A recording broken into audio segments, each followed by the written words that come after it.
आंदोलन छेडलं होतं. दिव्यांगांना घरकुल मिळालं पाहिजे, दिव्यांगांची कर्जमाफी झाली पाहिजे, दिव्यांगांचा सन 1995चा 2016चा कायदा याची अंमलबजावणी झाली पाहिजे.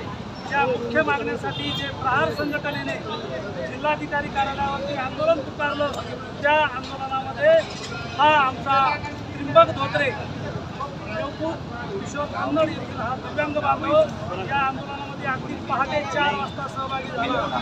आणि ज्यावेळेस या दिव्यांगाच्या लक्षात आलं की सरकार आणि शासन कसल्याही प्रकारची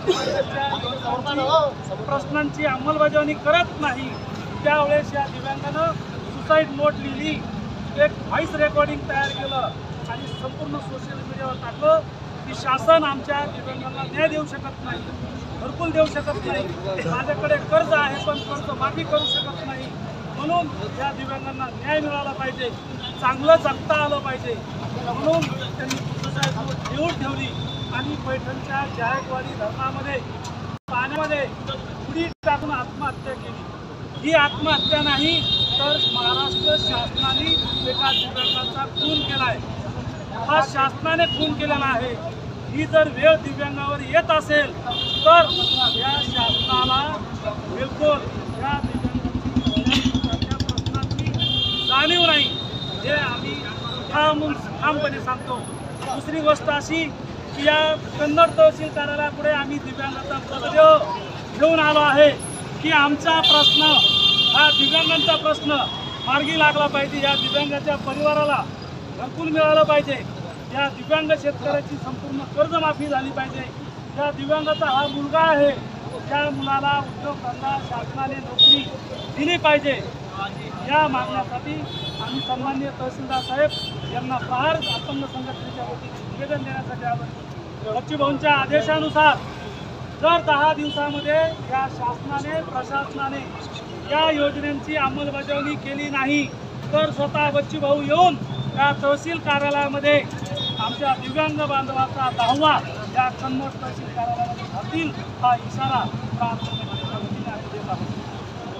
धिक्कार असो, धिक्कार असो. धोत्रे भाऊ अमर रहे, अमर रहे, अमर रहे. धोत्रे भाऊ अमर रहे, अमर रहे.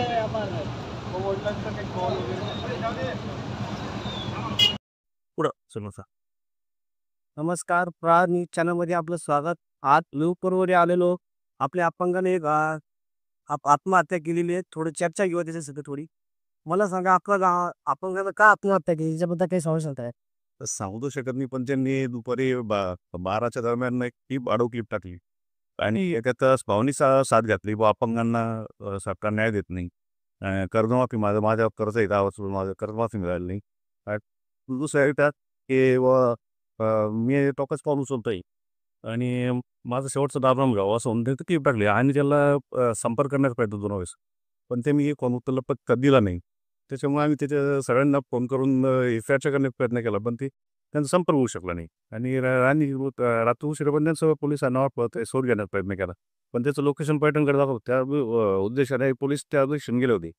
मी रात्री उशिरापर्यंत आढळून आला असं माहिती मिळाली आम्हाला. नाव सांगा. प्रशांत देशमुख.